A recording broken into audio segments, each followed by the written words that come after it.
My dad left us with sister to get another family. 30 years later, I got revenge on him and his trashy adopted son. This story kicks off 31 years ago, but the real twist, the revenge, started by pure chance about 2 years ago. I'll cut some parts short because it's a wild journey, but feel free to ask me anything. I've learned a ton along the way, and part of why I'm sharing this is to pass on what I picked up. The beginning. Back in 1990, right after I finished middle school and my sister was still in elementary, my dad met his third wife at the only gas station in our small town. They moved in together not long after, and my dad left us in our basement apartment to shack up on a rundown houseboat with her. This houseboat didn't even run. He'd show up every other week and toss me $40 for groceries. Eventually, someone caught wind of our situation and called my mom, who took us in, which, believe it or not, was an even worse setup. Dad married his new wife in 1991. Not long after, she called me up, claiming Dad's brain tumor had come back. It hadn't, and said he couldn't handle the stress of being around us. According to her, the only people he could stand were her and her son, Mitch, who was my age. When I asked my dad about it, he denied it, but was shocked she'd even say something like that. That was one of our last conversations until 2 years ago. The middle. There's not much to this part. I scraped my way through college, sometimes living out of my car. Dad and I didn't talk, but I heard through the family grapevine that he bought a house and helped Mitch through some trade school classes. When my grandmother passed away, Mitch and my dad's wife swooped in with a truck and took all the furniture and anything else that wasn't nailed down. Eventually, I cut ties with my dad's side of the family altogether. I struggled for years, decades really, but I made it through. Now, I've got a solid job and a great family. Guess they're right when they say the best revenge is living well. The pre-end warm-up. 2 years ago, in October 2019, I got a call from my uncle, Mark. He told me my dad was in a nursing home in another state, great, and that he needed my help. Seriously? Mitch had ghosted him. Ha! It turned out the nursing home was just about 20 minutes from my place, and I saw an opportunity, so I went. Our reunion was nothing special. I wasn't there to make peace, but I was curious about how he ended up alone and stranded in another state. And boy, did he have a story. His wife had gotten lung cancer and put him in a nursing home before she passed in 2017. She suffered, and I was glad to hear it, though I wish it had been something nastier, like colon cancer. When she died, Mitch took over as his power of attorney, POA, and had been living in Dad's house with his kids, supposedly managing things. But now Mitch was nowhere to be found, and Dad was worried about him. He wanted me to drive the hour and a half to his place to check on things.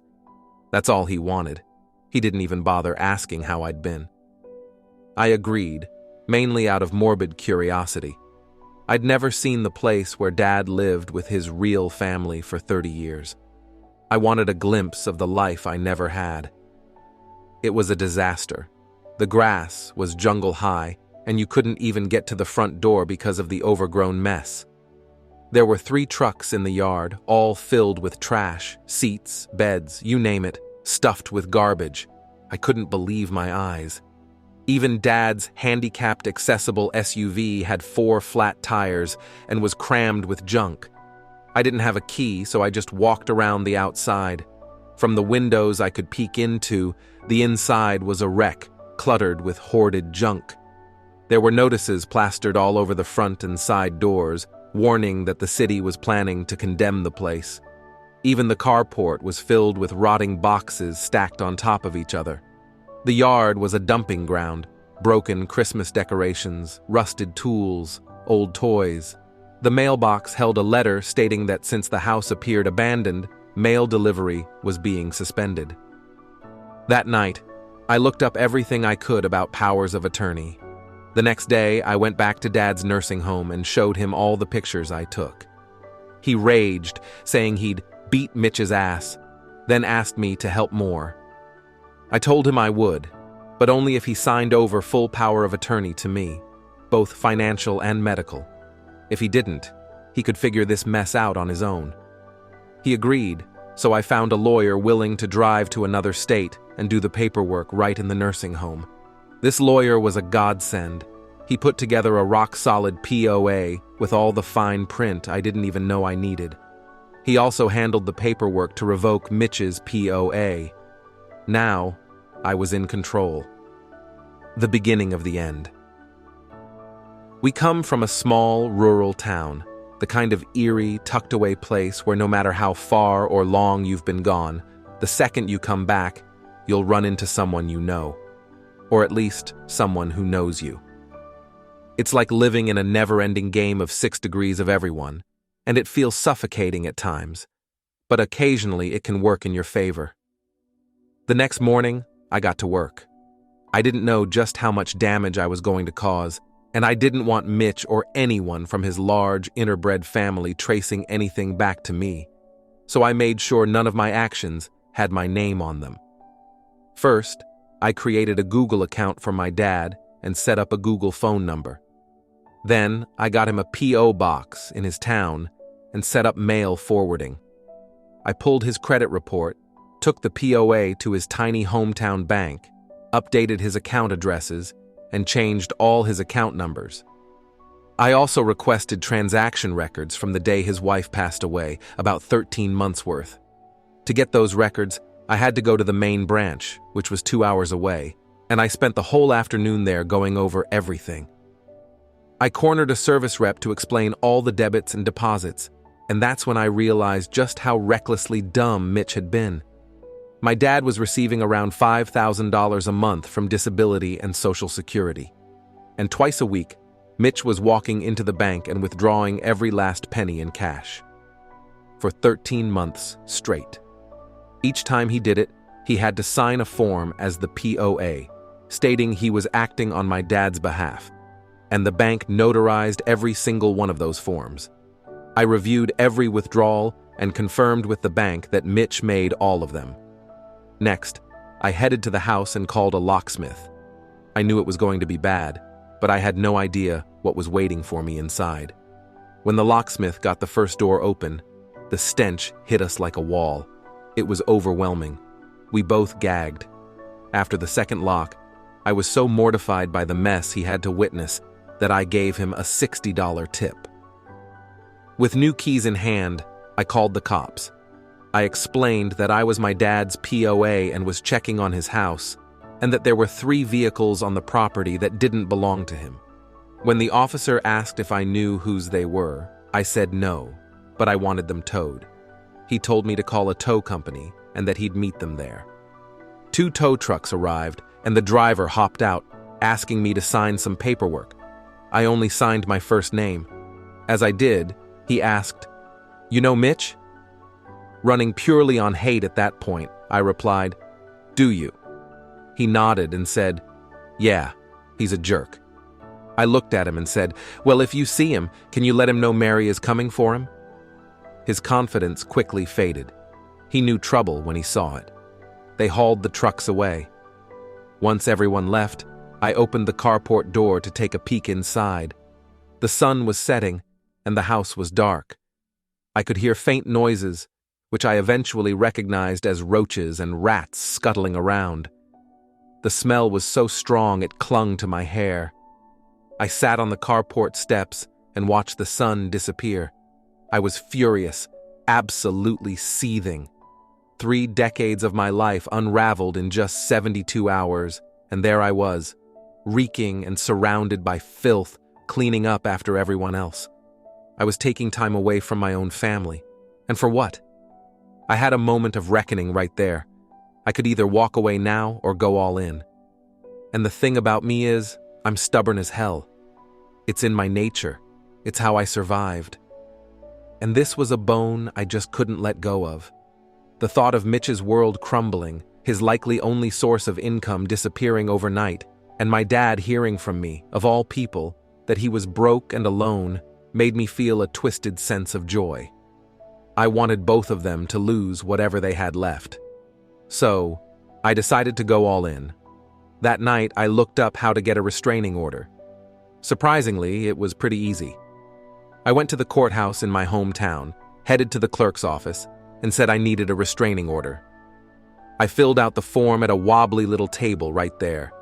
I wasn't expecting to see a judge that day, but the clerk told me, "Let me see if the judge is still here." That made me a little nervous. She took me to his office, and while I waited, I noticed the walls were covered in certificates of appreciation from veteran groups.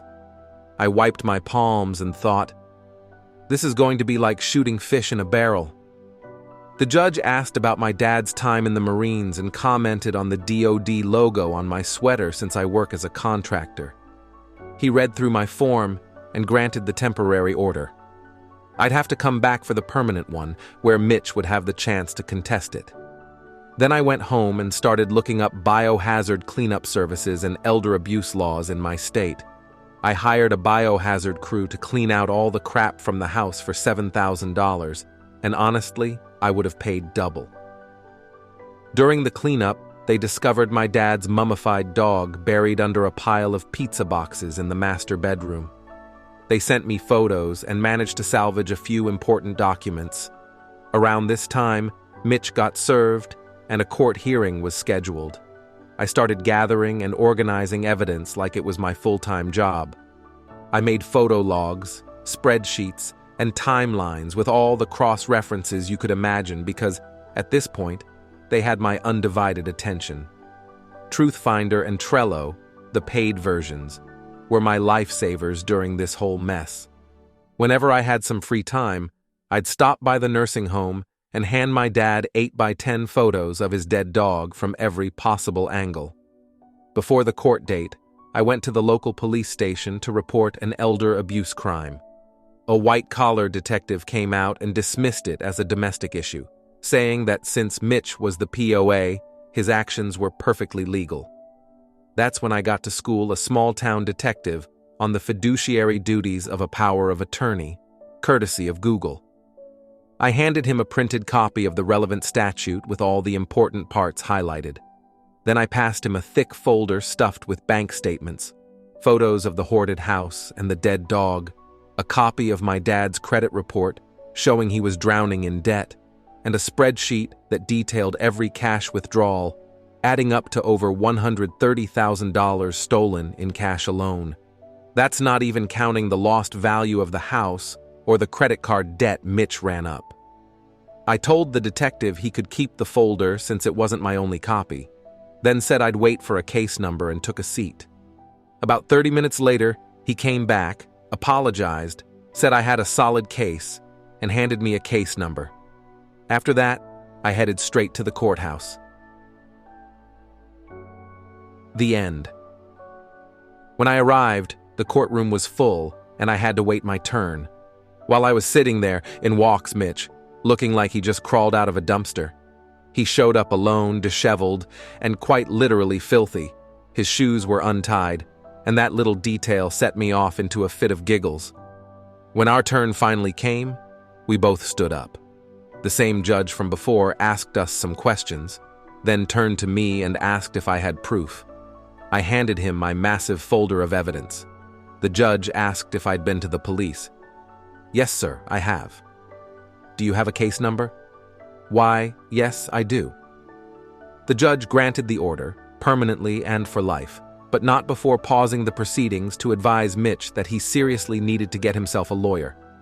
Someone mentioned that the courthouse would have a copy of my dad's military discharge papers, DD-214, so I snagged a copy while I was there because why not? I also used my power of attorney to remove Amber Wife's name from the deed to the house. That way, if my dad died and it went into probate, Mitch wouldn't have an immediate claim. I also got copies of my dad's birth certificate and Amber Wife's death certificate. Technically, I wasn't supposed to be able to request those as a stepchild, but the clerk recognized my dad's name and told me she lost her virginity to my Uncle Mark back in the 60s and had even attended my grandparents' funeral. She hooked me up with all the forms I needed. Amber Wife had left my dad $50,000 in life insurance and about $35,000 of that was still left because Mitch had been blowing through my dad's money instead of his mom's. I opened an Ally account and transferred every last cent over, then set up automatic transfers for his monthly deposits, keeping no more than $100 in his main account at any time. I found a house flipper who offered just enough to cover the mortgage, and I sold the house. That's the thing with probate. There's nothing to fight over if there's nothing left. I made sure there was absolutely nothing. My dad died thinking he still owned a house. While digging through paperwork, I found my dad's life insurance policies. They were current, and Amber Wife was listed as the beneficiary. My POA didn't let me change beneficiaries, but it did allow me to reassign them, and since Amber Wife was already dead, technically, there was no beneficiary. That's where the death certificates came in handy. I assigned my sister and me as beneficiaries, irrevocably, which meant the only way to change it would be for my dad, my sister, and me all to agree, which wasn't happening. I kept my dad in the dark about everything. All he ever really knew about was the restraining order and his dead dog. At one point, I found out he'd bought the gravesite next to Amber Wife and wanted to be buried beside her. Well, that was never going to happen. I looked up national cemeteries and discovered that, as a disabled Vietnam-era veteran, he qualified for one. So I set it up for him to be buried there instead. All the cherries on top. My dad passed away this June and I was there. He's buried in a national cemetery far away where no one will ever visit him. The only obituary I ran was on the funeral home's website, and that was just for insurance purposes. I kept it as vague as possible. There was no service. His urn is purple, the color he despised the most. In August, I got a call from the prosecutor's office in my hometown. The woman on the line was married to my first cousin, because of course she was. That's just how it works there. She told me Mitch was arrested just after midnight on July 1st and was still sitting in jail. He'd been arraigned on felony elder abuse charges and was facing up to 10 years in the FPMITA prison. She warned me not to expect the trial to start anytime soon since these things can drag on for up to 3 years. I told her that was fantastic because the uncertainty would hang over him like a cloud, and after that, he'd still have prison to look forward to. He lost his kids. He lost his dad. I'm spending his mom's cancer money. He lost his free house and trucks. His credit is ruined, and he'll never land a decent job. Hopefully, for a long time, he won't find a decent place to live either. And I sleep like a baby. Update. A couple of years ago, I shared a revenge story involving my stepmother, Amber Wife, my stepbrother Mitch, and my dad, who's now resting in that purple urn he would have hated. To recap, Mitch was my dad's power of attorney while he was ill, and he grossly abused his position, stealing a massive amount of money. When I stepped in, I got a restraining order against Mitch, filed charges, took over my dad's care, and dished out some sweet, calculated revenge along the way. The court's victim's advocate, who also happens to be my first cousin, because that's just how it is in that town, warned me that bringing Mitch to trial would take a very long time, and she was right. Meanwhile, I kept tabs on Mitch's online activities. When he moved out of state, I let the court know, just in case it violated his bail. When he got a job as a truck driver, I called the court again to inform them he was regularly crossing state lines, potentially violating his bail terms. Then, about 6 months ago, I got another call from the victim's advocate. The trial date was approaching, and the court wanted the family's input on potential plea deals and sentencing.